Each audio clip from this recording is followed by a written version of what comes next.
everybody, it's VG time back again. This time we're looking at the Set 5 Janemba leader.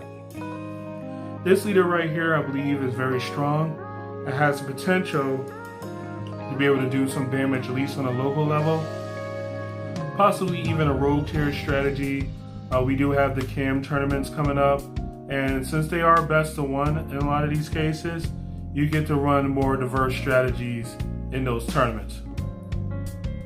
So let's go over this guy, and what I'm going to do with this deck profile is kind of do a hybrid of the ones that we're doing before. I'm going to do the card by card, but I'm also going to lay out the entire deck as I'm doing it. And if you just want to see the entire deck just laid out and don't really care for the card by card, you could just skip towards the end of the video and you'll see the whole deck laid out. But for those of y'all who want to know my reasonings behind why the cards are in the deck, you'll get that as well. So the leader, he swings, has an auto burst 2 that allows you to draw a card. And then he has an awakening when he has 4 or less life. We untap 2 and flip him over. On the back side is where we get the good stuff. He has auto sparking 5. He always is going to be swinging at 20k in crit with his auto ability. Sparking 5 is a breeze in this deck simply due to these bursts on the front side. And then he has an activate main, which is very usable nowadays, where you can pitch a card from your hand, and if your opponent activates a counterplay, they have to pitch 3 cards from their hand. Whoa. So that punishes them for trunk scenes, for using Frieza, and the various other counterplays that people are playing nowadays because they're free with their unisons and whatnot.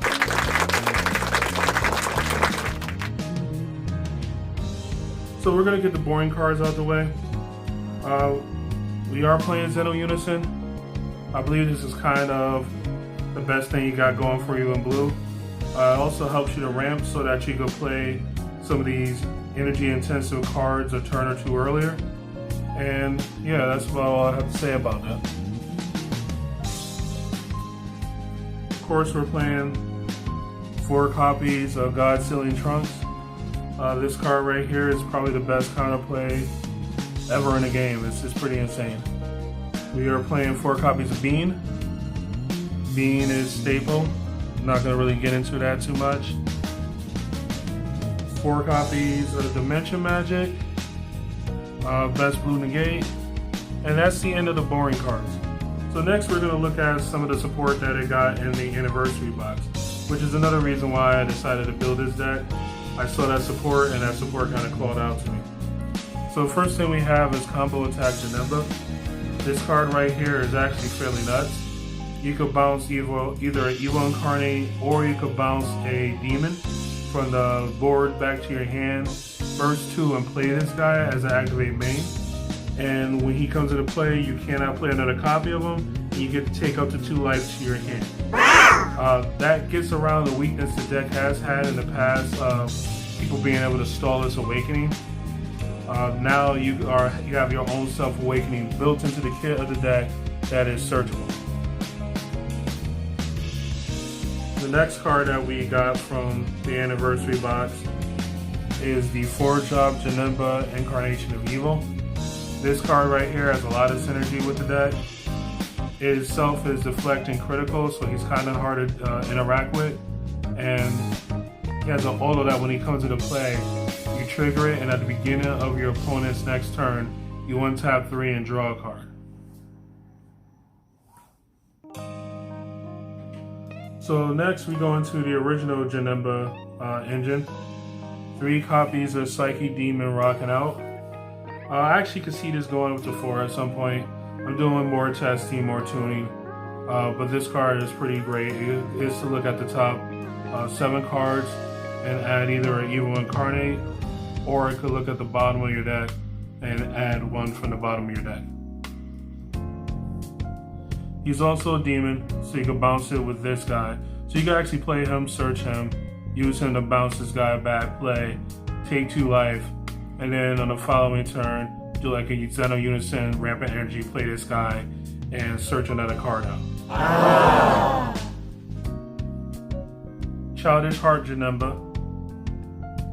This card right here, again, I can see this going up to a higher quantity, maybe 3, maybe 4.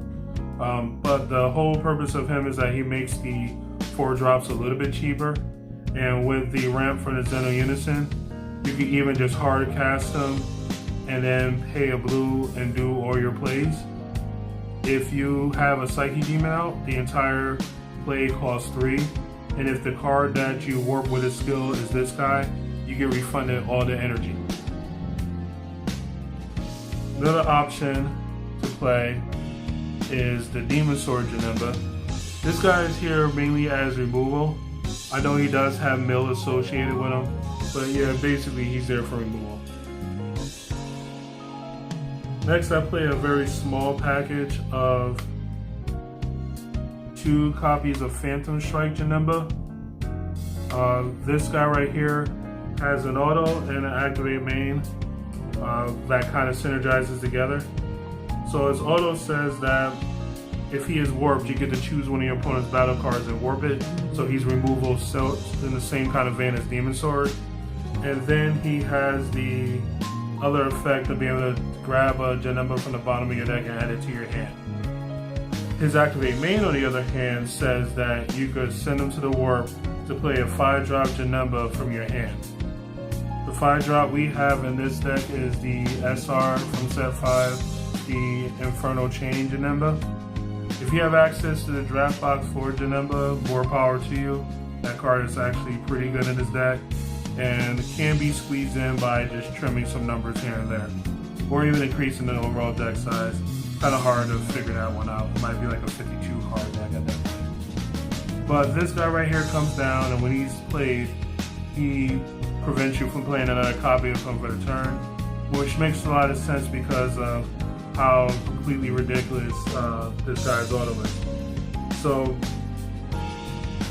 when you play him, if you have Sparking 10, you have an activate main that you can activate to put him on the bottom of your deck and grab a 4-cost Janemba from your warp and put it back into play. You can get this guy if you have another copy of him in your hand, but the card I really like to get back is this guy right here, because then that allows you to untap 3 energy and draw a card at the beginning of your opponent's turn, and that'll help you to be able to defend your life total. And then the big boy at the end of it all, Android 17 turning the tide. He's just there due to a lack of a better win con, really.